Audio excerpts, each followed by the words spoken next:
Welcome back to TnT Extracted, a high risk, high reward gaming podcast. I am your host, the Lucky Tuna.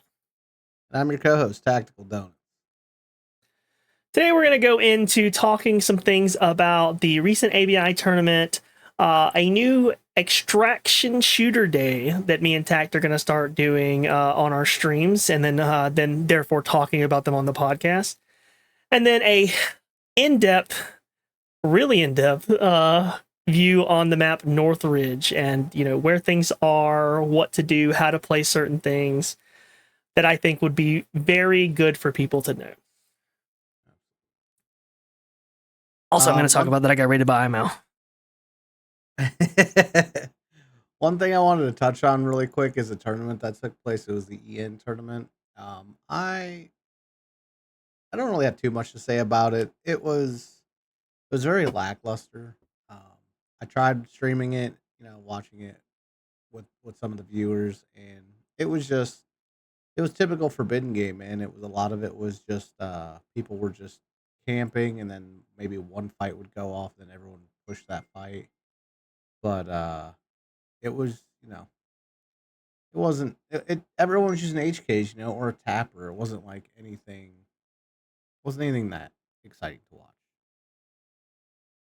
Yeah, Did you check? I was watching Critical, a streamer that I tend to frequent watching, and pre the tournament, he even said that it was boring to watch. Like, he even said that he wasn't going to watch it, he wasn't participating in it because the format of the tournament just didn't really feel like it was good. Like, viewing viewers and then like how many hours watched counted against you.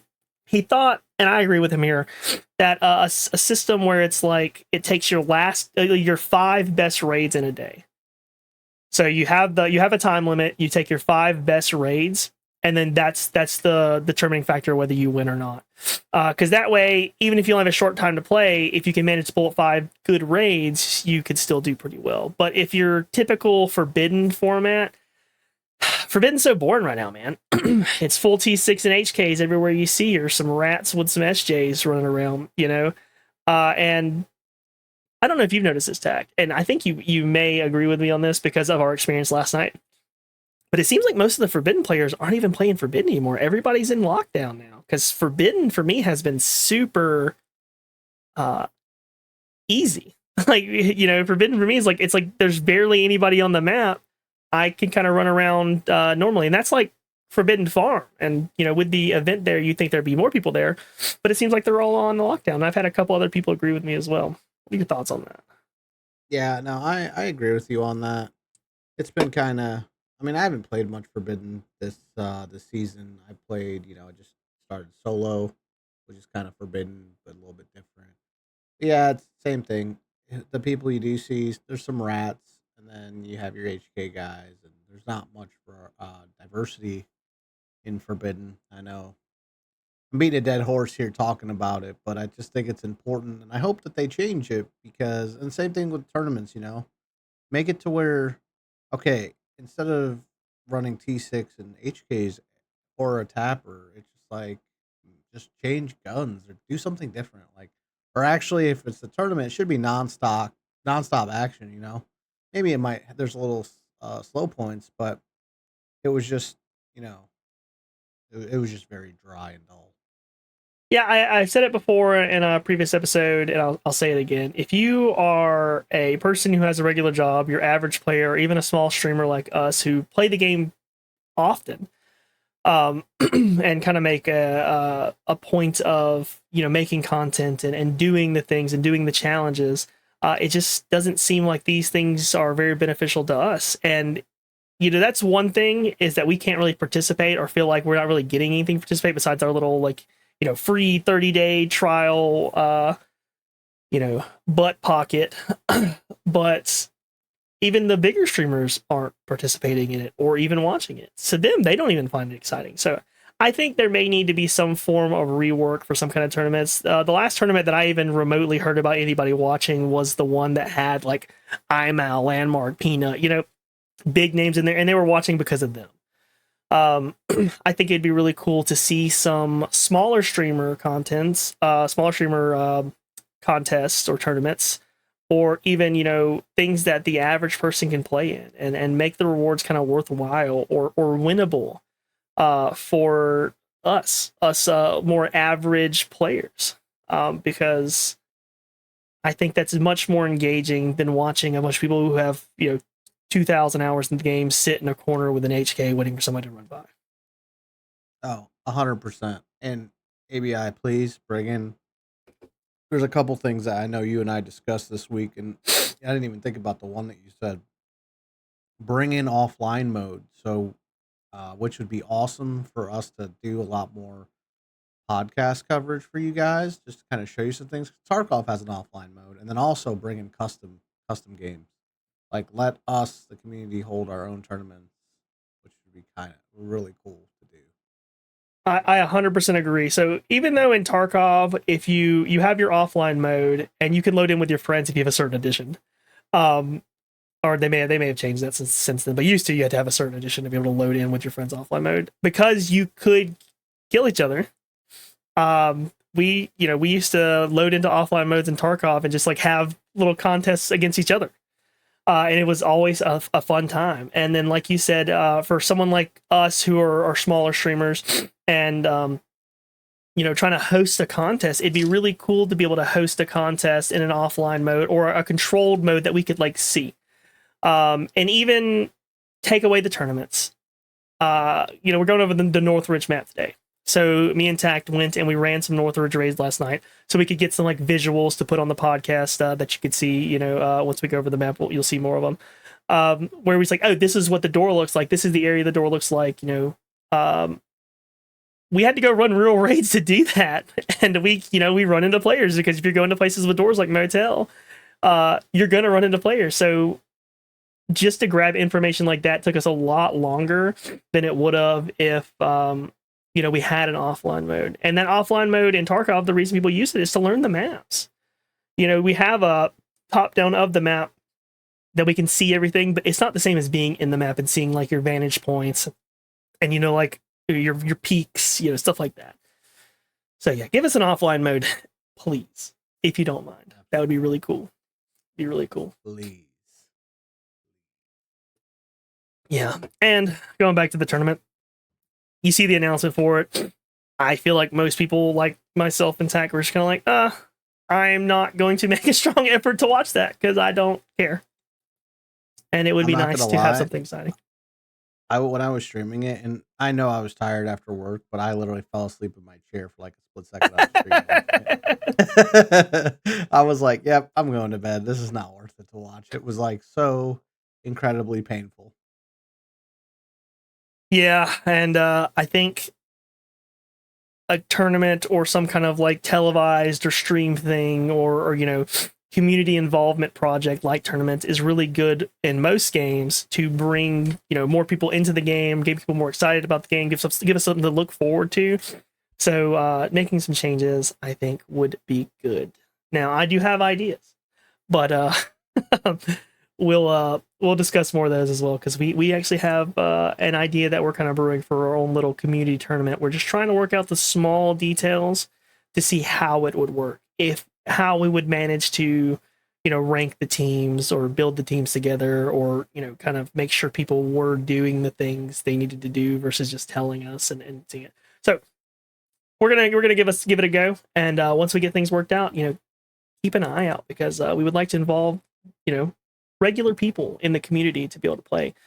We may start with like a small streamer specific, your small streamers that you may watch, to participate in there, kind of as a test run. So we have a lot of people in the community, small streamers that we're in contact with and we talk to. So, but then keep an eye out for that, because that could be very exciting. Absolutely, I'm super excited for that. Yeah, and then there'll be rewards that people care about. Yeah, and there won't be people sitting in a corner with HKs in tier 6. You sit in a corner with HK, you're disqualified. That's right. You're out of here. Get out of here. That's that's rule number 1 of the TnT extracted tournament that is in the works. Going into a new segment that you'll start to see in podcast to come. So we are going to basically branch out. So we are an extraction shooter based podcast. Right now, you see us mostly talking about Arena Breakout. And I think it'll stay mostly Arena Breakout. But there are other contenders out there in the field that people maybe consider playing, or they may be playing that game and consider coming to ABI. Me and Tact have both had experience with other extraction shooters or extraction shooter like games. And we have a list of ones that we're going to try. So basically, once a week on Mondays, we're going to try an extraction based game, extraction shooter. I say extraction based because some of these aren't actually shooters, but I think they're still classified as extraction shooters. And then we're going to talk about it on the next podcast. So on the next episode that you see after this one, we'll be talking about them. And the lineup is as follows: Dark and Darker. Again, that's why I said extraction based game, PvPvE extraction game. Gray Zone Warfare, Delta Force Extraction Mode, Escape from Tarkov, Hunt Showdown, and Arc Raiders. Now, I know a lot of those people have already touched on before. People already know Arc Raiders pretty heavily right now, but some people, may not be interested or haven't seen, how it compares to ABI, and that's kind of the breakdown we want to give. Like, was it fun? How does it compare to ABI? What we liked about it, what we didn't like about it. Maybe there's some things from ABI we want to bring into there, maybe things from that game we want to bring into ABI. I just think it would be nice to give some kind of comparison to other games that are out there in the community. I agree with you on the excitement part and bringing people in, because like typically a lot of people are stuck on one game and they're like, oh, I don't know if I want to stray away from this game or try other games. So that's why we're kind of here to do it for you, kind of show you some things. And I can tell you one thing: some of these games, like Dark and Darker, I've only played a little bit here and there. Like Gray Zone, I've played not a lot. Tarkov was probably the game I played the most because it's like probably the most similar to ABI. And then Arc just came out. Hunt Showdown though, I have not played, so I'm very interested to see how that will go. Considering it's got the Western horror. I've never really played anything like that in terms of an extraction shooter, so I'm very excited to see how this will pan out.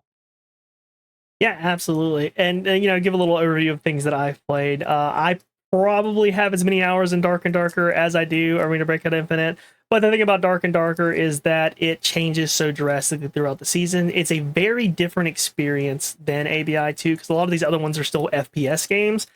This one is technically an FPS game, but you have swords, crossbows, magic, etc. So it's very different, but still has a lot of that extraction shooter feel to it. Gray Zone Warfare, I have never played it. I was super excited when it first came out, although I just feel like there's not a huge community for it. I have a friend of mine, a small streamer named Diamond Killer. Shout out to that guy. He's usually like one of the bigger streamers playing Gray Zone Warfare, actually. If you ever go check, he talks about it as like every season, the beginning of the season start. You have a big influx of players, and then after everyone does the season content, they fall off to the next season or the next patch. Because I think it's still pretty early access though. So he says that he gives it a little grace because it is a lot earlier access than we treat it. Delta Force I played for a night, wasn't a fan. I did have some people in my comments telling me to play it, so we're going to give it a go again. Hunt Showdown I've never played. I've always wanted to play it though. It looked super cool.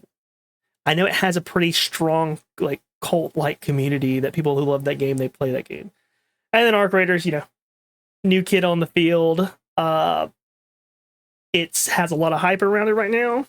Does that hype hold up? Does it give us what we like that we get from like ABI or even like Tarkov, that more high risk, high reward feeling? Who knows? We'll see. Yeah, it'll be interesting to see how Arc pans out for the long haul. I'm glad that more companies are coming out with extraction shooters. They're seeing, because Escape from Tarkov came out and see how much traction it's gained, and everyone's kind of trying to get their hand in the bowl too. So definitely exciting. For sure, for sure. And so this is going to be like a ongoing thing. So it's going to take about 6 weeks. 6 different games, 6 different days, Mondays that we're going to test these out. And then by the end, we're going to crown an extraction king. Now we're taking ABI out of the midst of this because I may be a little biased. I think we're still going to go back to ABI at the end of the day, me and Tact. But hey, maybe one of them. Wait a minute, maybe one of them hooks us. Maybe one of them hooks us, and we give it a solid try, and we end up liking it a lot more. Who knows? But as for this little mini contest, this is our opinion. It's not obviously saying this game is better than any of the other games. We're going to say which ones we liked better, and me and Tact may disagree, and we'll discuss it. And then every week, there will be a segment basically saying, "Hey, we played Dark and Darker this week. This is my thoughts. This is Tact's thoughts. Would we continue to play the game? We'll have a little set, kind of checklist of like numbers of, did it hit this? Did it hit this? Did it hit this? We'll give it a number score even, and then go over like, which one won at the end of the 6 weeks. So that'd be super cool, super cool. First game up. So the next podcast you see, we're going to be talking about Dark and Darker. We're going to give it a solid night's go. Like I said, I do have quite a bit of hours into Dark and Darker. I haven't played it for a couple seasons since I started playing ABI. I pretty much haven't touched it but once or twice. Really curious, honestly, about Tact's viewpoint on it as someone who is very little exposure to the game. Yeah, I'm a freaking no. Yeah, and it is very unforgiving. So we'll see how it goes for him. I'm about to get my shit pushed in. All right. So going into our next thing here, we are going to do our map breakdown of Northridge, and we are going to. I'm going to let Tact take the reign for Tact's tactical corner. Okay, and his breakdown of Northridge, and as always, I'll give my little breakdown afterwards. So Tact, whenever you're ready, buddy. Take it away. By the way, I just want to let you guys know that Tuna came up with that name. I'm not. I don't have the headspace to come up with that, so that is all Tuna. Really quick. So just bear with me, guys. I'm just going to be 100 transparent. I am also going to be. So I'm going to be going back and forth. I have 2 maps open. I don't have every single key memorized for Northridge because I just started playing it again, and there's a lot of keys. It's the biggest map in the game. So if I'm I'm gonna try to cover everything, and then we'll go from there. So as a greedy loot goblin, I know where every key is, and I can help him out if we get to that point. So don't you fret, buddy. I'll make sure we get those keys. yeah. All right. Let me get my little draw tool here. All right. So we're gonna start. I don't know why I always pick the west side of the map to start on, but that's where we're gonna go. So our first spawn that we're going to cover right here is going to be the bus terminal spawn. So bus terminal is not really anything worth looting. It's typically where people go to exfil at the end of the game if you spawn on the east side of the map. So what I'm going to do is I'm going to just straight beeline it. You could stop at camp services right here if you want. I typically don't because where I mean everyone wants to go to hotel. That's the main area on this map. And so what I'll do is I'll kind of now there is a spawn right here to the south of Southwest Camp right here, and they'll either go hotel or they will push into camp services. Now, what I kind of do is if I'm kind of running by, I'm gonna try to keep a low profile. I'm gonna hit this tree line to the north of camp services, and then just straight stay within the trees, keep going all the way down, and then hit. I'm probably go in the northwest side of hotel right here, and then I'm gonna just start cracking away at getting the loot because you're gonna have. Now you do have a spawn right here, so they're gonna get in first pretty much every time. If you notice all the spawn points on the map, all I didn't say it, but they're in green. The green circles. That spawn right there in between camp services and hotel, they're gonna get there every single time. Now, be mindful. These green circles don't mean they're gonna be exactly at that point, but in that general area. You know what I mean? So let me pull up. I want to pull up my other map here real quick. And then what I want to look at is where is it here? Um, where'd it go?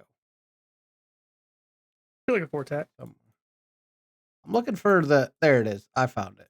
Okay, so The service area manager's office key is the one that I was trying to find for camp services. So, if you go in, let me clear this out so you guys can actually see without all the red confusing you. So in camp services, there's 2 safes. There's the free safe that's up on the very top floor. So I guess technically it would be the 3rd floor. That's a free safe. And then there's a locked room on the 2nd floor in the back. So that is a service area manager's office key. It has a document box in there, some drawers, 3 drawers, and then it has the safe. It is not a loud safe. It's just one of the, you just hit it and it opens. And camp services is okay. I mean, I pulled some reds from there, but it's not gonna give you if you stop at camp services though, I mean, you could if you're trying to do a loot run, but you're gonna miss out on a lot of it. Because when people get in hotel, man, they they zoom through hotel to try to get as much loot as possible because it's the main loot area. Yeah, camp service is not bad. It has a plethora of, like, jackets and stuff throughout the whole camp itself. I think there's a jacket on every single floor, so it's not a bad loot area. It can be a hotspot sometimes if, all these spawns like, you have the Northwest Woodland spawn, then you have the spawn to the south of Sentry Tower right here. So, you got, 5 spawn points that are, like, within the vicinity of camp services in Northridge. So, they could either now they could either go camp services, they can go testing. Testing does not have any safes. I would not recommend looting testing unless that's like on your way out of the map. It's not worth stopping for because it will hinder you in getting, the goal is trying to get loot, right? But also trying to beat other people to it so you can secure that. So let me back up here. Then I'm gonna touch just very quickly on observation tower right here. There's really nothing. There's some stuff in there, but like it's not just like testing. It's just a typical loot area. It doesn't have anything to write home about. I wouldn't go there unless you spawn on the east side of the map. Say you're leaving hotel, and then you're gonna exfil at bus terminal. Then you can stop there because it's on your way. But I wouldn't go there right off the rip. Okay, and then on this side of the map too. So we're going to communication station up here. Let me what I want to see here. Okay, so in communication station, there is no locked rooms, but there is a free safe. The free safe is going to be downstairs. So if you're coming through, let's say you're coming through from the west side of the map. If you come in, let me delete that. So if you're coming in right here and you go up this way, in this building right here, like the northwest corner of communication station, there's a free safe. Um, Again, you could hit it if you spawn. So I know you could spawn right here, but I wouldn't. I still wouldn't go there because the free safe. For me, it's about again going back, getting to the hot spots to try to get the loot because you're gonna make more money long term. Now, for the newer players that are, like, kinda just learning, yeah, you can make a little loot run if you kinda wanna avoid some PvP to build your money up, that's okay to do too, Like, you don't have to go to the hotspots. You can kinda hit, you can hit communication station, testing, observation camp services, and then you can get out if you want, you don't have to go to the hotspots. It's just for me, I've been playing this game for a while, and I that's just typically what I do, but you can do it any which way you want to. There's no right or wrong, way to run this map, by the way. This is just kinda my impressions of it. Mm. And then okay, so parking lot. So you got parking lot, and then you have this spawn. So, typically, if I spawn parking lot, I'm gonna go to cable, more than likely. Now, sometimes I may run to hotel still. It just depends. I always recommend bringing in a endurance stim, and then I would say minimum of 3, um, 3 of the energy drinks. So I'll buy, like, 1 Nom Nom because Nom Nom's prices are they go up and down pretty consistently, so sometimes they could be, like, 9K for a Nom Nom, and sometimes it's 14K. But if you buy so the Nom Nom has, it has energy and hydration. Now, if you buy the taurine, the blue energy drink, it has like no energy but more hydration. So I'll run like one nom nom and two blue taurines. That way it can still like help me, keep the endurance up with the stim. And then also I have something to for food. Okay, so cable, I would say cable's a pretty hot spot, main spot on the map. Especially so those 2 spawn points that I circled, there is this spawn point right here, so you could possibly have 3 teams pushing to cable, and get some good fights in. Now, what I will say, let me see. So, this spawn right here, hold on, let me, delete these real quick. So this spawn right here, they're either gonna go cable, or what they could do is they can go sewage. Sewage is right there. So, and then you got this spawn by dam. And I'm gonna come back to cable. I'm just kinda hitting these spawn points real quick. So dam, what I've noticed a lot of people are doing is they will burn the dam exfil. So it's one less exfil for people to use. It's more common in forbidden than it is lockdown, but they'll just activate it so that way no one can use that exfil. Kinda like forcing them into other exfils. More map control from that, depending on how that player is gonna play that. Okay, so now what I want to do, so in cable car there is 3 safes, okay? So let me see here. Okay, so you have the cafeteria cashier's office key. So it is a 3 out of 3 key. It is located so when you're, let me pen here. So right here by the military armored car, there's the building right here. Try to draw a little. Let me draw something better for you guys, not the line. Okay, so that little dot. I know it's hard to see, and we'll cover it in the video as well. When you go in through the door on the building, I guess you could say the southwest part of the building. There is when you go in through the door and take a left. There's a locked room in there with a safe. There are some reds in there that I've pulled. It is a good safe. The key itself, it fluctuates in price, but it typically is around like um 700 700K. It's 3 out of 3 use, but if you use the key on Oh, lockdown and it's a 700K. They're yeah, less than 200 now. really? They're very cheap. Oh, Yes, sir. then then I got gypped because I just bought one for 700K. Wow. I mean, so I have I maintain about 5 in my keyring at a time because I don't want to like run into a situation where I don't have them. Mhm, I've paid 200K recently for them. Now they may have went up because nobody used them for a long time. But mhm. now I feel like I'm pulling more reds from it than any other key in Northridge, so I use it every time I can. 700K is Yeah. crazy. You buy it from Deke for 700K? No, no, no, no. I bought it off the market Holy, for 700. Yeah. dude. Maybe I mean, yeah. You The way that the economy works in this game, dude. I believe it. Like that's crazy.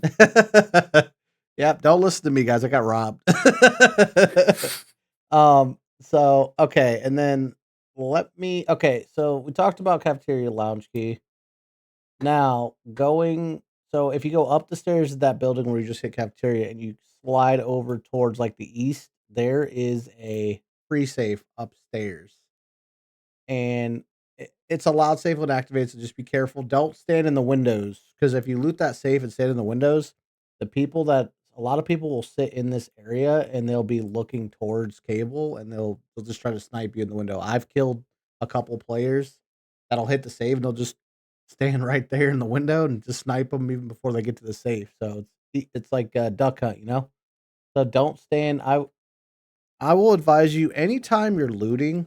What I do is unless I'm in a closed room with no windows, I lay down because every time I've had it, and I've done it too, where I go to loot something and I don't lay down, and I'm like I instantly regret, and I got shot right in the head because you're leaving yourself exposed. So just a little tip there. Tuna, do you know which key what it is called? I'm looking real quick. trying to Are you find the talking about the key that one that okay, so there's the cafeteria cashier key and then there is the yeah. one it's like waiting room key. Is that Pretty the sure one that's what that's it's called. on the first floor? Okay. No, no, So the one that's on the first floor is the cashier cafeteria key, that three use key or that 3 out of 3 key. The one that's on the cable car station on you once you go down the stairs in cable car yes. station, it is the I believe it is the waiting room key. I'll look at Yes. it's the I'm gonna Waiting look up area the exact lounge key is what it waiting area is. lounge key. Yeah. Yes, thank you. Yeah, that is a very good key to have. I've been using that key a lot. Found some good reds in there. So what you could do is if you can get there quick. So if you spawn right here on to the west of cable car and you hurry up and get in, you can kind of I would hit honestly, I would save cafeteria for last. I would just go straight down to waiting area key or lounge key, excuse me, and then I would hit that first. And then once you're down there, hit that save and then go right back up and kind of clear just wait a couple minutes because the last thing you want to do is if you go all the way down to the basement, there's no more safes after that. There's the 3 safes. If you go downstairs now, you have people that can come down and you're just in a bad spot. Like you're low ground, you're kind of stuck up there. There is 2 ways that you can go into the main where the waiting area lounge area is. So when you come in through this way, if you go there's stairs that you can go down. You can go down to like to the side here and then go into the side where the waiting area lounge key or like room is. Or you can go if you go straight hold on. Let me delete that. So there's like the main area. If you go straight down the stairs at cable car station, you can go down. That's the other way. So there's 2 different areas, but it's still I fought down there before. It's not fun to get trapped down there. So just some information on that. All right. So what else did I want to talk about? All right. So I covered these spawns right here. Sentry Tower I didn't really say much about, but there's really not much to mention about it. Just because there's not really any loot there. People don't I've never really seen anyone sit there. I haven't sat there, so I would just avoid it. Just if you spawn there, just go hotel. Um, and then I'm gonna save hotel for last. I think so. Going back, we'll go to the east side of the map now. So we'll touch on sewage real quick here. Sewage is great. It has 2 safes. It has a locked room downstairs, and that would be the sewage plant workshop key. And then there's a free safe upstairs. It's a loud safe. I have found some good stuff in there. I found a lot of reds in there. Sewage can be one of those like cable. There's a spawn here by dam. They can go through dam. So the common paths that people run, they can go through dam and then they can loop around the hotel, or they'll go back through sewage. Um, this spawn can they don't typically go hotel because they're kind of so far out. I mean, they can. It's not impossible, but they'll either go cable or what they'll do is they'll cut through these woods and then they'll cut over to sewage. And then I would say Beekeeper's Hut, South Village, and North Village. They're all probably some of them are probably hotel. It's always a numbers game, it's a 50-50. Either they're gonna come to that spot or people are gonna go hotel. That's typically how it works on this map. So going back to sewage here. And I've spawned here too. North Village can get to sewage, and this spawn right here can get in right to the east of Dam. They can get into sewage pretty fast. I mean, if you pop, I would save your stim. I know I told you to bring in 1 endurance. I would not use your stim unless you're gonna go hotel. Now, if you don't plan on going hotel and you want to use your stim, go for it. But I always save my endurance stim for hotel because it's usually the longest. Even if I spawn, so I remember the spawn I said that you spawn close west right here. I'm gonna circle it in between camp and hotel.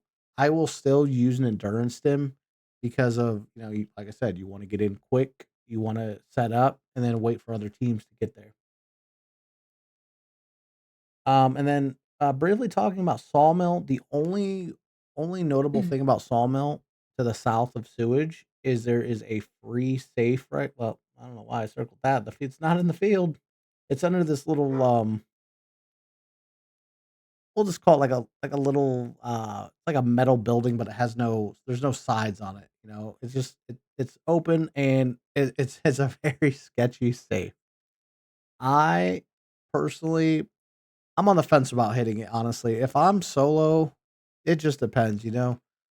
I always have so when looting Sawmill, if you're playing in a squad, I would always have someone up here to the left, to the west of Sawmill, right on the ridge, watching because I've had people from Beekeeper's Hut that kind of push late. Because some people they will loot South Village and North Village, and then they will push out. So even though right off the rip, if you go sewage and no one's there, that doesn't mean that they pushed and they're gone from the area. Now, I've had a lot of late people push, and then you go to loot sawmill, and then I've gotten killed because I wasn't expecting someone to be there, and they're just kind of ratting the safe.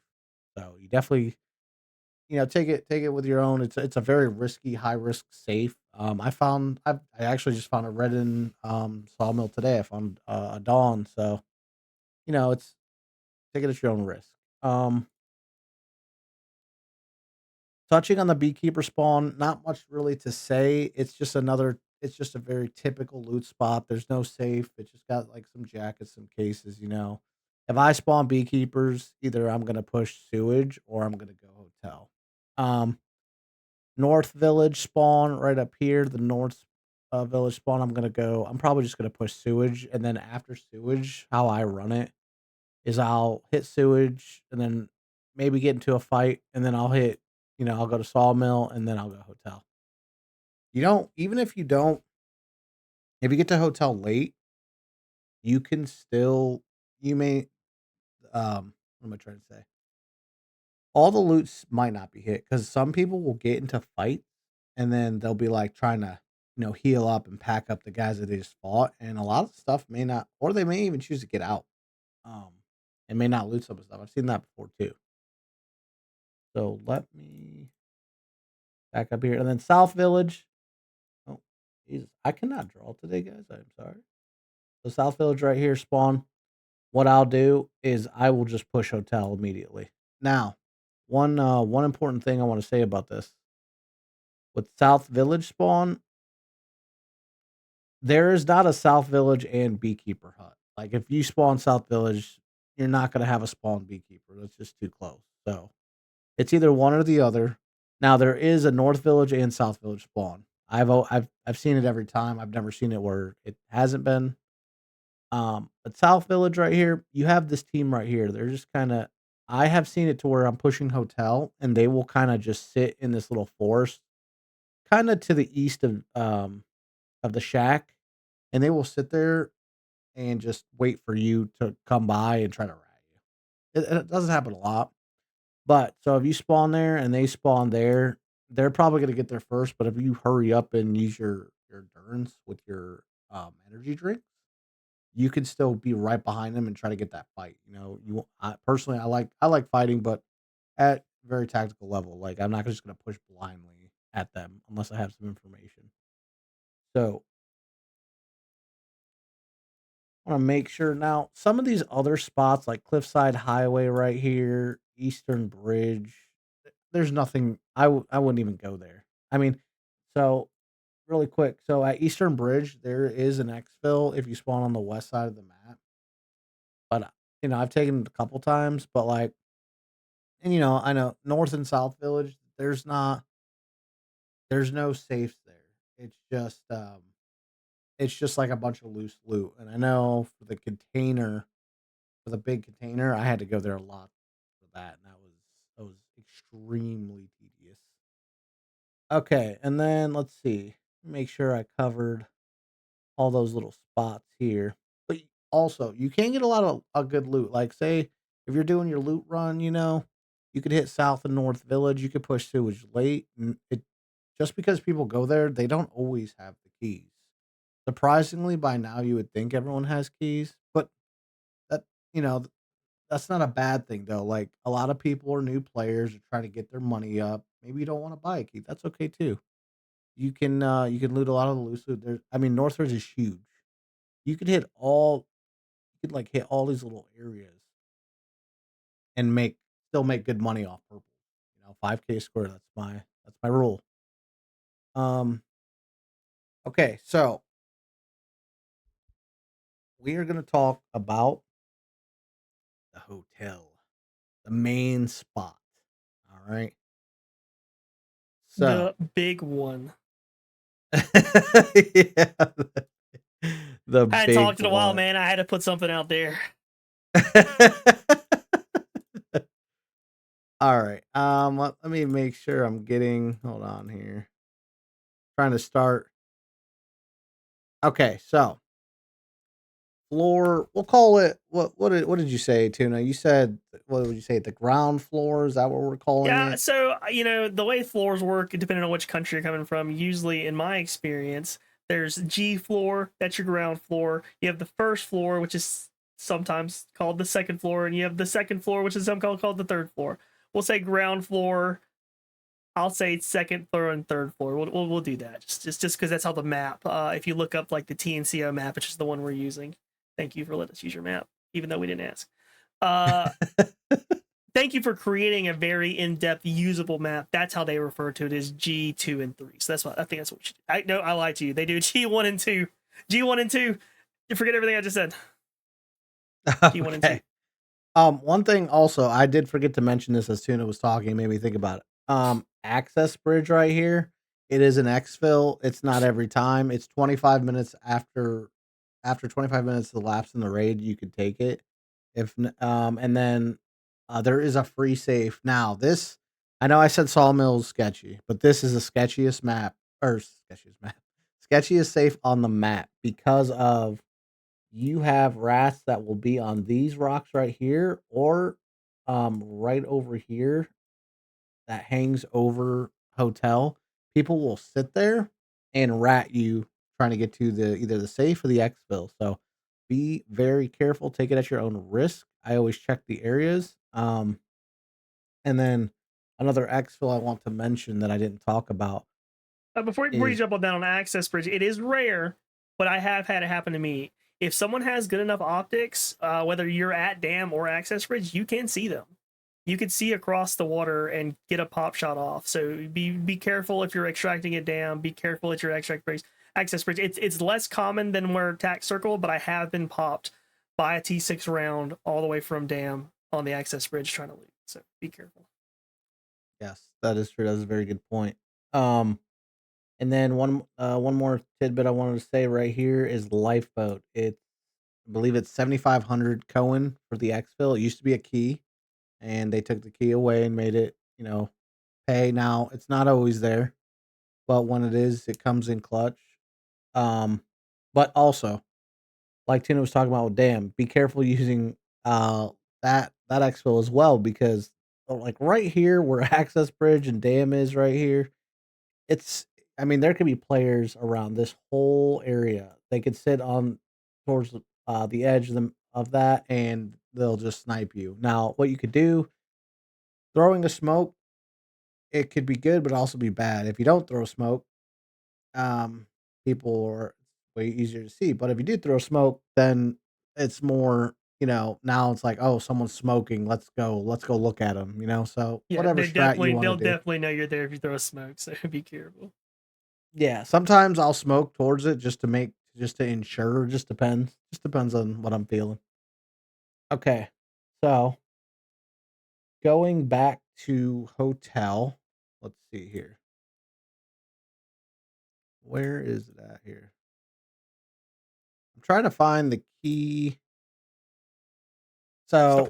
So for the keys, talking about hotel really quick, building B, so when you first go in, hold on, let me just roll this real quick.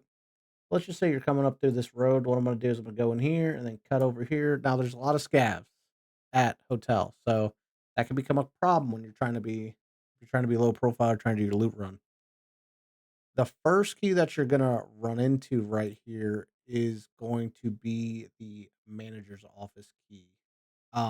So what you're gonna do is you're gonna shoot through the ground floor. It's gonna be really hard to see, right? It's gonna be really hard to see, but when you shoot through the ground floor to the front, like I showed you, you're gonna go behind the desk. There's a door. You're gonna open that door, and then you're gonna take a left, and there's a locked room door right there. You're gonna hit that's where the first safe where I'm gonna run. I always try to go. Now you're not gonna always go through building B, but that's like kind of where I like to start. And then what I'll do is I will go when you get out of there, jump over the desk or go around it, and then go up the stairs. And then the first door on your left, that's there's gonna be another key room, and that's gonna be the building B reception room key. That's a pretty solid key. Honestly, a lot of the hotel Northridge keys are gonna be really good, but that's gonna have a safe in there. There's a safe downstairs, safe upstairs. Now, when you're going through see here, like I said, it's gonna be kinda hard to see on here, but when you're going through building B, there's a couple free safes. So there is a free safe. It is like this I would say it's the second room down from the building B reception room key on your left-hand side. Now, one thing I wanna stress is that there's gonna be a lot of teams that try to push through the we'll call it the lobby where I go in from. It is a lot of people will come up and they'll sit by building B room key, and then they will jiggle peek down the hallway. 'Cause that hallway that goes from building C or building excuse me, building B to building C, it is a death trap. I always try to be quick when you're hitting these rooms. I wouldn't even hit some of the jackets when you're going into the loot room, just kinda hit the safe and then move along. If you have time to go circle back, you can hit it real quick. And then going on so after I'll hit that free save. Now, be mindful, the free saves, they're loud. Okay. So if if you're maybe trying to be more cautious, maybe not hit the free saves, just hit the locked rooms because they're gonna be more quiet. But just be mindful of that. Now, when you go up the stairs, it's kind of like the middle point between building B and C. Now you're gonna be would you consider that building C now? If you're Yeah, going it's up if you go up it's those the stairs? crosswalk and the stairs that is right between building B and building C. So you know, from there, once you're up, like on whatever floor you're on, if you go left, you know, you go into building C. If you turn right, you go building B. So it's right in the middle. Okay. So, yeah, so now you're going from we'll call it you're going up to the 3rd floor, I guess you could say, top floor, to building C. So when you get up the stairs and then you get up the stairs, you make a left. The first door you're gonna see is on the first door on the right. It's gonna be building C lounge 1 key. There's a free safe there's a free safe. There's a safe in that room. It's not a loud safe. You open that and then there's a couple computers. It's an okay room. I don't think I've ever gotten a red in there. Maybe once. It's an okay key, but still I would grab it. And then when you move down, so out of that room, if you go out of that room down the hall and you make a right, there's going to be another door. And then through that door, there is another room. So when you go through that door, it'll be like in the back corner on the left. That is the building C lounge private room key. That is a pretty good key. I believe, if I'm not mistaken, the key, I think I just picked it up for 1.8 mil. I don't know if Deke, I've never gotten it through Deke, but it's a very expensive key. It has pretty solid loot. I've had some good luck with it. Um, and then that's another key. And then what you can do is when you come out of that room, I'm just trying to envision it. So you come out of that room and make a right. Don't go out the door that you just came through. Take another right. There's a door. When you go through that door, let me mark it on the map real quick here. You're like, I know it's really hard to see, but you're like kind of in the middle here. There's a pool hall and then there's a free safe right inside the room by the pool hall. It's a loud safe, so again, if you're trying to be low profile, and I know like hotels kind of hard to show with like drawing on the map, but when we give you guys like the videos of us using them, it'll all make sense what I'm saying and what keys go to where. It'll be way easier than me drawing on the map for hotel because hotels, it's multi-leveled. It's kind of hard to break it down in terms of that for you visually to see. Okay, so once you're up in pool, what you can do, and I'm going to draw this on the map.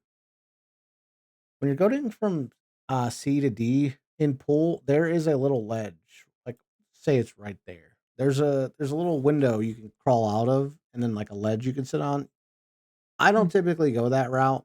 People sit up there all the time and try to shoot in third party from like they'll sit at that edge and they'll like shoot over to oh, let me do that. They'll shoot over to like building C. So when remember those stairs I told you about when you're going the up to the top, people will sit there and they'll just shoot you. I just got shot. I went up there once and I think I prefaced it like, "Oh, it's probably a bad idea," and I just started getting shot immediately. So I would advise going up there, but if you wanna do it real quick to relocate, I'd say it's a better spot to relocate than it is to just, like, sit up there and, like, shoot because 'cause you're very exposed, you don't have much cover, and people are always gonna be looking up there. Okay, and then one other what also I wanted to cover for another room. So when you go towards the east side of now you're crossing from building C kind of into building D. You're gonna go out pool hall towards building D from C.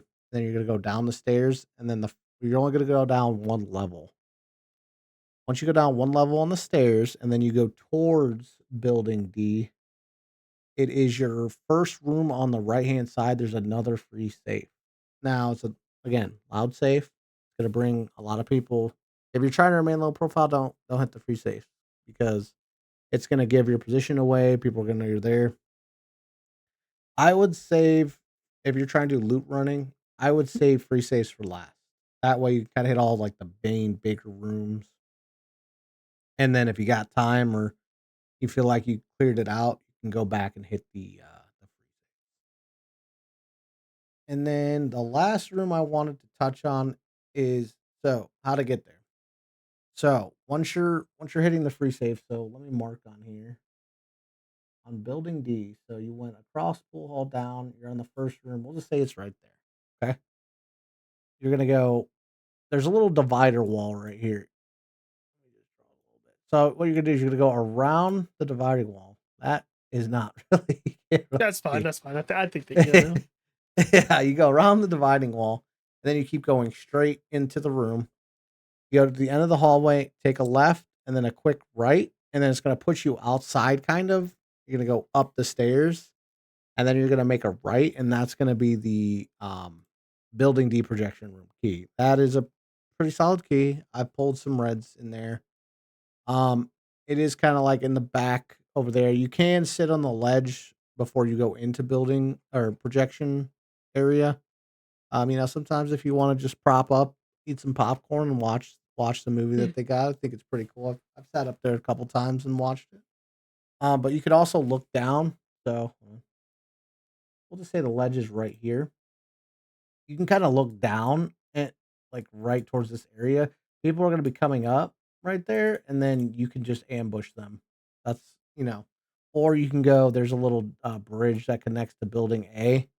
And then you can kinda get some information, like, looking in towards building C and B. I think it's a good spot, but again, you're exposed. Just when I say get information, I say, try to do quick, like, don't be in that area for more than 30 seconds because that way it's quick, I'll look around, see what I see, if not, move. Because the longer you're just sitting out in the open, you're way more susceptible to getting sniped in the head or getting shot at, so and then, building A, um it's not really that great for loot. There's a bunch of rooms that you can go in that has, like it's like a traditional, like, some of the spots, kinda like I talked about, kinda like how I talked was Beekeeper's Hut. It's just standard loot. The one thing I will say that's good at Building A is there is a secure box to put stuff in so you can pull it out of raid if you wanna get it delivered. It's in the first floor on Building A. So if you need to, like, throw a red in there, you'll have to go in there and get that just for, like, a useful thing. One other thing I wanted to talk about is, let me try to move this up so I can see. Okay, and this is huge for hotel. When you fight in hotel, there is an exfil. It's an RV. It's the RV exfil right here at the south side of by Building C. It's right outside Building C. You have to take 2 dog tags, deposit 2 dog tags, and then you can get out. It's like as soon as you hit the timer, it's like 29 seconds. Now, I will say be very careful of this exfil because a lot of people, and this happened to me say about a week ago, I got ratted. Some people like I'll put the little red dots where people sit. There's some tents right here. People sit on the other side of the bus and they will just camp you. And then, I think I had a raid where I was like 4.5 mil, and the dude just sat there and just killed me. And if you're heavy trying to walk out in the open, oh yeah, it's a bad time. Even when you do like the backpack trick where you drop your bag, jump, and then pick it back up. Cheating. You said Sorry, what? cheating. Cheating. No. I'm upset because I can't do it. I try so hard. I'm not very good at doing it. No, by this time next week, Tuna's gonna know how to do the backpack. We're gonna work on it. Okay. Um, Tuna, is there anything else that I know you're about to do your side of it? Is there anything else right off the rip that I don't think so. I think I kind of covered most part. I know there's probably some things that Tuna's gonna add but yeah, if you want to take it away. Yeah, absolutely. Great detailed interaction. And let me know if the visuals that I provided on the screen as Tact was talking, the little screenshots that I'm adding that show, the picture of the key and the picture of the room and any hotspot he mentioned that's kind of hard to see on the map because, we're drawing from a top down view.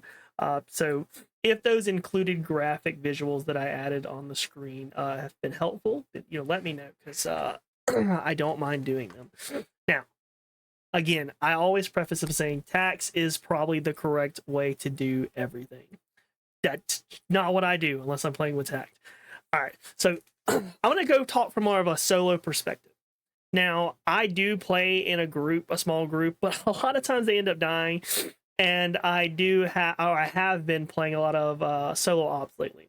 So the solo perspective is a little different, and even when I'm running with the team that I play with normally, we're not super confident in big fights that you'll get in hotel because usually the people in the hotel are pretty juiced.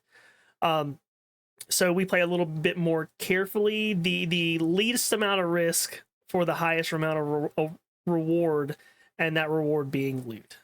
So if I'm spawning on the left hand side of the map over here, anywhere over here, all right, I am going to go straight to communication station. I go to communication station, I hit the free save. From communication station, I'm going to go down back behind these rocks. There's a way to hop down behind these rocks over here in a way that's safe. That doesn't leave you open to anywhere over here. Because if you run down from communications down here, you have possible parking lot, or this guy up here, or this person up here. You have a lot of chance of someone pushing in and seeing you in the open. And I've killed a lot of people in this area right here. So you got to be very careful. So if I'm coming over here, even if I spawn over here at Century Tower, I'm going to communication station. I'm always going to communication station if I'm on this side, this top left side of the map or bus terminal. Then I hop down the rocks down to communication station. I take the road up to cable car. I always check parking lot because that person who spawned there is probably going to be gone already. But someone from here or anyone who pushes up to cable car, they usually stop at parking lot. In my experience, there's a chance they're going to stop there to loot or stop there just to verify that nobody else is there. So I always clear parking lot, make sure it's safe. From parking lot, then I make my way over to cable car, and then from cable car, I'm going to hit this first lock safe, that cashier's key. I'm going to run down into cable car station, hit the other locked room. Then I'm going to hit the loud safe. And the reason I do that is because it gives me the quickest chance to be able to pull stuff from 2 safes before this person, whoever makes it over to cable car and then is going to contest me. Because if we go to the free save first or even second, that's a large period of time where it's a loud noise that everyone knows you're there. If you hit these locked rooms, you can get those without anyone even knowing you're there if you're quick and quiet enough. From cable car station, I'm gonna run down to sewage, and then at the very tail end, if I have time and I haven't died, I'm gonna run into hotel and then clear the free safes and the locked rooms that are still there. Now, if you're playing lockdown, like Tact says, there's a good chance those locked rooms aren't hit. Especially the sewage one I've noticed doesn't get hit as often. The hotel ones, I feel like if people are going to hotel, they're going in there for a reason. They know they have they have the keys. On Forbidden or solo ops, if someone has been there, it's a very strong chance that those safes and those keys have been hit. But a lot of times they'll hit those rooms and they'll only loot the safe and they'll leave all the free loot that's in there. And a lot of those rooms have a lot of good free loot in there that you can pull good golds from. And when you're a little dirty, greedy rat like me, you go in there and you get that stuff. You get that. So that's like top left hemisphere, top left quadrant of the map. That's where I go. If I'm at the bottom left quadrant here, if I'm going to go to camp services first. So if I'm here or here, I go to camp services, and then I take my route up to communication station into here. So I'm avoiding hotel, especially from like a solo play perspective, until the very end where it has the least amount of risk. If I'm spawning on the right-hand side of the map, anywhere on the right-hand side of the map, like Tack said, there's a lot of quests for your 3x3 storage space that send people here. It has been a very highly contested area in my experience, even later in the season. People doing their quests late, or people that just know people are going to be there for their quest. That if I spawn like here in South Village or Beekeeper's Hut, I will usually try to clear South and North Village first. Me personally, I'll usually I start off in South Village, sometimes at the top of North Village, but I'll clear out South Village, make sure it's safe. I'll push up into North Village, but you have to be very careful. And here's why. This whole area right here, for some reason, people like to sit in there. And they like to shoot you as you cross from South to North Village. And it has happened to me multiple times where I'll be halfway through South and North Village. And if you're running like in the middle area here, there's no cover. There's very little cover. You're gonna get got, and they have cover, so you won't see them. They'll see you and they'll kill you. So you got to be very careful about that. I tend to try to go around to the right backhand side over here to go to North Village first, and I also know that gun stores, a lot of fights happen there. So whether it's in gun stores or in the immediate area, like the entrance into North Village from the gun stores right here, I get in a lot of fights there too. So it's nice to go ahead and get those fights over with, because it seems like to me that people are pushing in there more often. Because if you get the fights done here, then you don't generally have as many people to contest you when you go to sewage plant. Now you still have the possibility of this person or this person going to sewage, but it's better to fight these people than to fight all of these people at the same time. So I usually get my fights in there. From North Village, we'll go over to sewage. Sewage, I'll hit the free safe and the key if it's still there. From there, again, you don't go to hotel if you're a solo player, or if you're a player that doesn't think you can handle big, strong, juicy boys, because there will very rarely, not ever, there's always, almost always, sometimes it's very rare, there will always be juicy boys in hotel. Usually multiple teams. And like even last night, me and Tact were playing and we were in there. We wiped 2 teams. And then I was putting my legs and arms back on. And then another team pushed me and I died. So you just got to be very careful in there. From there, I go to cable car, communication station, camp services, hotel, if I have time. Again, from a solo player perspective, or a player that's not confident in fighting teams, you're going to hotel is a last resort. You can get a lot of good loot, especially from like a forbidden or a solo ops, because it's forbidden level. You can pull a lot of good reds or good golds from anywhere in here. I think every key on Northridge is worth buying. Some people contest that key, that three out of three key, the cashier's key. Some people say it's not great. I used to not run it until recently, actually, but I ran with a buddy who hit it every single time, and in 3 raids in a row he pulled a red. I was like, okay, I'm never not running the key again. As long as it's not 700k, that's crazy. I've only ever paid like 180 for mine, and I have a little stockpile of them right now, so maybe I just I'm not with the times, but that wasn't that long ago.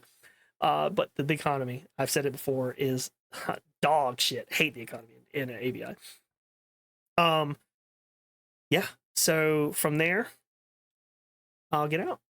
And then usually we don't make it that far. But that is my game plan from the get-go, is to avoid hotel, hit as many keys as possible. If you go into an area that has a loud key and a locker room, hit the locker room first. Tac did mention that as well. And just, be safe as possible, because if you're doing a solo ops run, it's forbidden level. People are in there with T6 and HKs, and it really feels like there's a lot more players on solo ops, and I don't know if they just condense you together, but it's like every corner I turn around playing solo ops, there's somebody there. There's always somebody there, and they always get the drop on me because they're usually ratting. A lot of rats in solo ops, in my experience. So be careful for that. But yeah, so that is generally my kind of overview for most maps that we'll talk about. Is I'm going to take the path of least resistance. I'm going to grab as much loot as I can. I'm going to save those high, danger zones for last. And it may sound boring because you're not getting, you think you might not get into a lot of fights, but you'll still run into fights. We're not the only people with those ideas, right? We're not the only person that's thinking to go to those places because there's less people there. So you still get a decent amount of fights. You just get a lower chance of being overwhelmed by multiple teams or super juice teams, especially if you're playing like lockdown solo or lockdown with a team, like I said, that doesn't feel comfortable fighting those big juicy boys. Just stuff to keep in mind. And that is One thing. essentially. Go ahead. Oh no, I was just say really quick. One thing I just wanted to say is that's why I love doing this, because it gives two players perspectives on how the different paths, and I love that because I love actually watching. Tuna does a way better job at explaining. I mean, I feel like I'm on Monday Night Football and Terry Bradshaw's drawing over this is the playbook right here. And then one thing I wanted to add, and I'm curious about, do you think that you could hit every major loot spot on the map in one game? What do you Absolutely, think? I do it often, as long as I don't run into a fight that takes too long. So Yeah. I like to engage in a fight, and I'm like, I'm gonna push this guy, he's gonna push me. I don't like long drawn out fights. Now we had a couple of those last night that took Oh forever. my. Yeah. But if it's me solo or me and my team, we'll push pretty hard. Because I like to have that definitive I win, you win. Let's get out of this game. All right, let's either let me go loot or you killed me so I can get back in the game. So generally, I play very heavily aggressive, which is probably to the detriment of me and my team. So I have on multiple occasions pretty regularly, if I can manage to either not get into a fight or win a fight pretty quickly, loot everything in the map. You have to be quick, and you have to not let fights draw out. But it is very easy to lose 10 minutes of the raid, you know, jiggle peeking a guy who's jiggle peeking you because you can't get a kid on them, they can't get a hit on you. So Mm-hmm. it is possible though. I may have to do All that. right. Do that this next week. I have to like bring in maybe three endurance stems and just go for it. Yeah, I mean, definitely something worth doing if you're trying to get money. It doesn't make the best content because you're getting into less, like I said, intense fights. But from a perspective of a player who doesn't care about content as much, or who just needs to make some money or wants to make money, he feels like that's what they want to do. Then yeah, definitely give it a go. Give my little test run a go. All right, that was Tax Tactical Corner. Love it. Love it. All right. Oh, Into the next station. So this is this is something for me. Pat got to see it. I don't know if you were there when it happened or if you saw it oh on the yeah. back end. Basically, I got raided by IMAL, which if you are in the community, or at least in the streaming community, or even watching videos on YouTube, you will know IMAL. He is I refer to him as Mr. ABI. He's not the biggest streamer who streams ABI, but he's the biggest streamer who his main game is ABI, if that makes sense. Like the Landmark or Peanut stream ABI, just so they have more viewers than IMAL. But he is always streaming ABI, usually, most days, and he has the biggest impact in the community of all the streamers, in my opinion, or from what I've seen.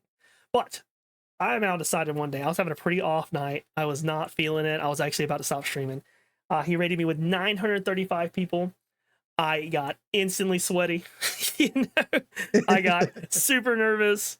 Uh, but I just really want to kind of take this time to give him a shout out. I have thanked him in his chat, but since then I thanked him while he rated me. But I wanted to give him another shout out for coming down and hosting a small streamer such as myself to make me feel really good. His community is always usually pretty good, and yeah, thanks Simon, thanks Owen. I greatly appreciate it, and I won't forget it. He Tuna deserves it, man. He's been grinding, man. So seeing that, I saw that, because he was playing that TDM and then his face lit up, and maybe you could throw the screenshot that you put Dude, over. yeah, I'll try to put it on there, but He was dude, just I was like, like, what? I literally looked at the camera and said, "Hello, oh my god."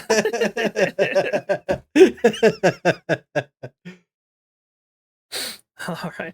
Enough of that. Enough of me, a little humble bragging, dude. People know me. Maybe I'm known in this community a little bit. I think I was just a rando he found, but regardless, it still meant a lot. So that's gonna kind of wrap up what we're gonna talk about here on episode 4.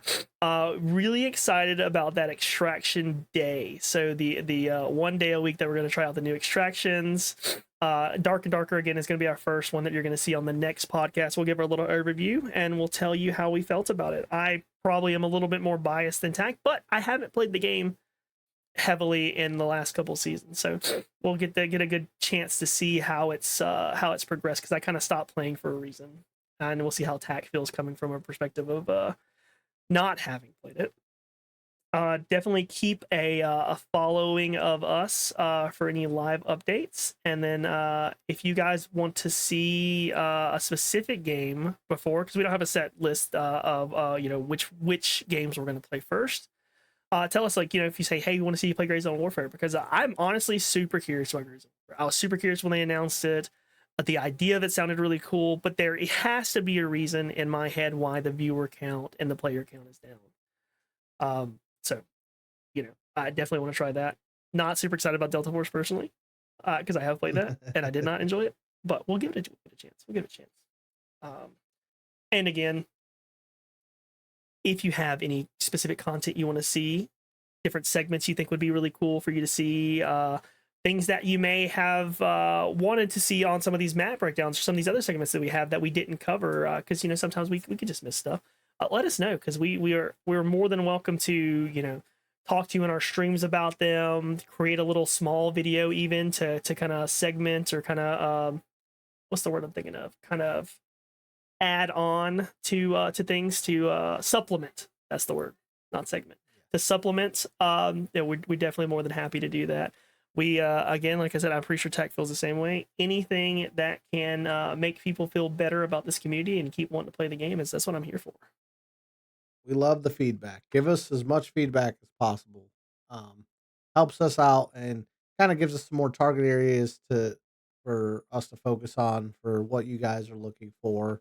I know the map breakdowns are definitely enjoyable, and I know we didn't cover as much topics this episode, but Northridge being the map that it is, it's kind of we try to keep the podcast in a reasonable amount of time, because I could blabber and yap all day about ABI, but it was definitely a fun map. I love Northridge. But before, when we knew that we were gonna do the breakdown, I started playing Northridge more to kind of get a refresher because I didn't play it as much. Armory was my main map. To be honestly, Northridge is hitting better than Armory right now for me. So Northridge is very interesting. crushing, dude. Last night I came out with so much loot, usually other players, because I was slapping bodies against the wall last night. And I know it may sound like I'm bragging. That is not a regular occurrence for me. I usually don't do that well. Last night, dude, I was crushing. Dude, he was crushing, and I was more there for entertainment purposes. we just Because we swapped, dude, because usually Tax is crushing it, but we had us a little what does Peanut call it, silly juice last night. We had us a little, we were just having a good time. I was a little too silly, dude. I couldn't hit a fish out of water last night, dude. I was just fucking zooming or in a circle. It was a good time, though. It was a good time. And then that goes to the next map, Tack's favorite map. I think it really is my favorite map when it comes to PvP because just the way the map's built is kind of forcing everyone towards a center direction. There's a couple ways, different ways to play it, and we'll cover that next week. Armory. Following in the trend that we've been doing is maps as you unlock them. Armory is the next map. I think it is kind of the map. Most of the bigger streamers, if they're streaming, for loot or for content for killing fighting players, they're typically at Armory. After that, we'll go TV station, which I feel like used to be a lot more popular than it is now. But I feel like it's kind of fallen off. But maybe we'll see resurgence. And then one of these days that will end our current map breakdowns unless we have other people reach out to say, hey, we want to kind of rehash some of these stuff. But we have a new map supposedly, maybe not fully confirmed, I don't think, for the next season, which will be really cool to break down. Really cool to break down. So yes, it's super exciting new maps coming. And really just a quick touch on this. The next season is right around the corner. I think we're about due for a new season come December, sometime in December. So keep a lookout for that. Um, I am stoked for that. It's funny. I mean, I know Tuna and I both, we have full time jobs outside of this. But I always save my PTO for right around when a new season drops. I don't take vacations. I just take ABI PTO from work. So for the new season. and I will not be doing that at all. So go watch Tact during the day, dude, because he streams for like 16 hours during those days. He's a crazy person. Yeah. I'll see you at my regularly scheduled times. Yes. Well, again, like always, we'll do our little plugs here. Both I'll do mine first, and then I'll let Tech do his own. I won't do it for you. I was about to hit him for you. I'm on Twitch most nights from 7:30 p.m. Central Standard Time till about 11 or so. It really depends on how I'm feeling or how the stream's going. I don't stream as often. Like I said, we do have full-time jobs after this, and I don't stream during the day, so I really don't have the opportunity to stream during the day, even on the days that I am off. I have a TikTok that's got some good clips on it. YouTube that's got good clips. If you got one, you've probably seen both because they're a lot of the same content. I have a Facebook, which I was not doing well on the Facebook Reels viewership wise, but dude, I got one there like 4,000 views, and then everything started popping off, and it was I would dare say a filler a filler video that I put on there just to have something post for the day, and doing well there. I have an Instagram as well. So check those out if you want some more individual specific content for me and Tact. Go ahead and do your little plugs, buddy. Yes, sir. I'm on Twitch, of course. I stream every day except Sundays. I try to I know my stream schedules. It's I posted up on Twitch. It kind of differs, but I typically do split streams. So I'll do it like typically Tuesday, Wednesday, Thursday. I'll do from like 10 a.m. to like 2 p.m. or so, and then I take a break, and then I'll get back on later at night. So it differs. And then like on the days that I work, Friday to Monday, I'm sorry, I'll do Friday, Saturday, Sunday. I typically will stream from like it'll be a very short stream. I'm also on YouTube, and I'm also on TikTok and Instagram. So, and like Tuna said about his, mine are kind of like all the same videos, just posted across different platforms. So give us a follow. Also, again, feedback. Please leave us feedback. We enjoy it. We love it. It'll give us some target points to focus on for the upcoming episode. And the thing that we have to offer as a smaller streamer with a very small base of people, and if you ever jump in our streams, you'll see this. We interact very heavily with the people who jump in our chats. We interact very heavily with the people in our comments. So we read everything. We're growing a little bit every day, but I still make a very strong effort, and Tac does as well. I've seen it on his streams to interact and you know make everyone feel like they're part of the community as much as possible. I tend to try to pick up as many small streamers I can to have a good vibe and just like talk to them, just see how they're doing. If they ever ask a question, I'm not gonna like force anything on them, obviously, to help as well. So if you're a small streamer or just someone who plays the game and wants just a kind of a community to be a part of, we both have a Discord as well. We have a TnT extracted specific Discord if you guys want to join there just for TnT extracted based news. check us out. Absolutely. Look forward to seeing you guys. Got anything else, Tack? I think that's it. I also today I got my pumpkins in my hideout Oh, finally. nice, nice. I got to do that tonight. That is probably what I'll be working on tonight if I can manage to get pumpkins. But I guess I could just take them from other people. So that's That's definitely right. an option.